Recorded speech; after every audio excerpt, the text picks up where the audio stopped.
looking at one of the world's most powerful and luxurious symbols, but few know that its history went through unimaginable ups and downs, from the humble beginnings of a poor engineer to some of the darkest scandals in human history. Our subject, Carl Benz, wasn't born into luxury. His father died early, leaving him and his mother in poverty, but it was his mother's love and encouragement that gave him the wings to pursue his education. At the Karlsruhe Polytechnic School, Carl met a teacher who would change his life, Ferdinand Rettenbacher. He inspired Carl to move beyond the limits of steam engines and envision a future where a machine could move on its own, without rails or animal power.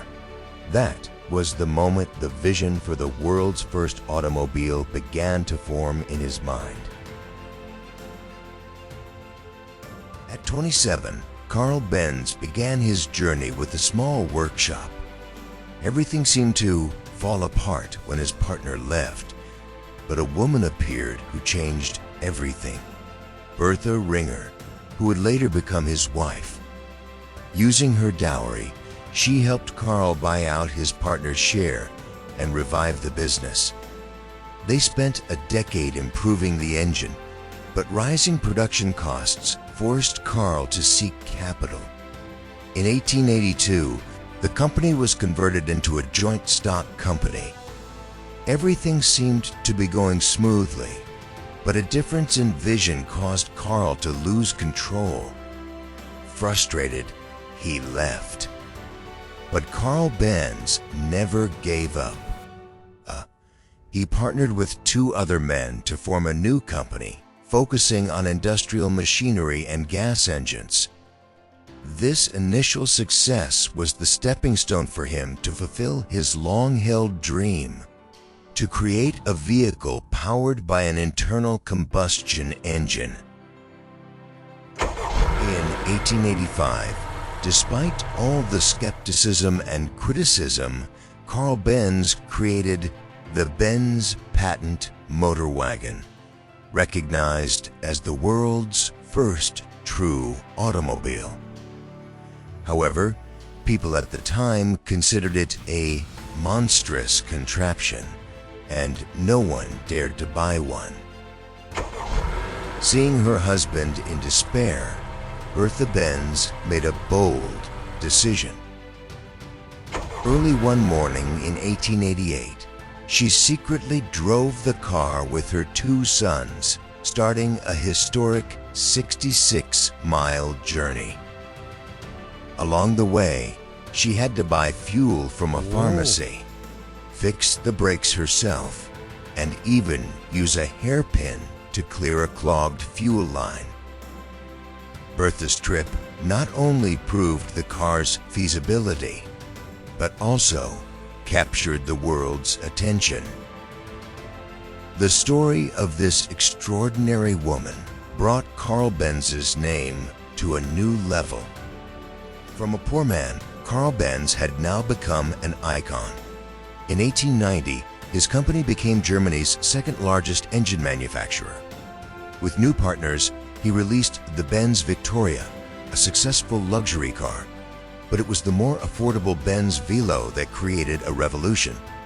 It was the world's first mass-produced car, making Benz & the largest automotive company by the late 19th and early 20th centuries.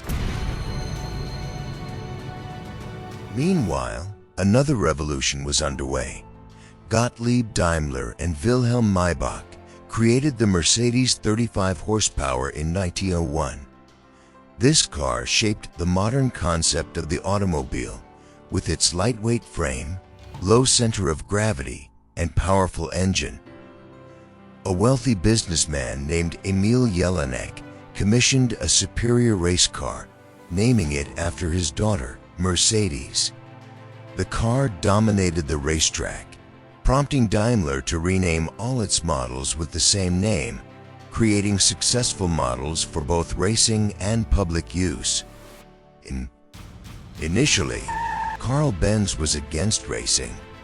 But his company's participation in races eventually helped the Benz brand revive and compete equally with Daimler. The economic depression after World War I left both Benz and Daimler struggling to survive. In 1926, they decided to merge, creating Daimler-Benz. This combination gave birth to iconic cars, making Mercedes-Benz a leading high-performance brand. However, their story took a dark turn. Hitler, a passionate fan of Mercedes-Benz, subsidized the company to dominate the Grand Prix races from 1934 to 1939, showcasing the country's automotive power and turning Mercedes-Benz into his preferred brand. Under the Nazi regime, Daimler-Benz shifted its entire production from civilian cars to military vehicles and equipment. Benz used forced labor, including prisoners of war and concentration camp inmates, to meet production demands. These inhumane working conditions led to a high mortality rate among workers. After losing its foreign assets due to the Potsdam Agreement, Daimler-Benz rebuilt by focusing on essential vehicle production and became profitable again by 1948, despite significant challenges.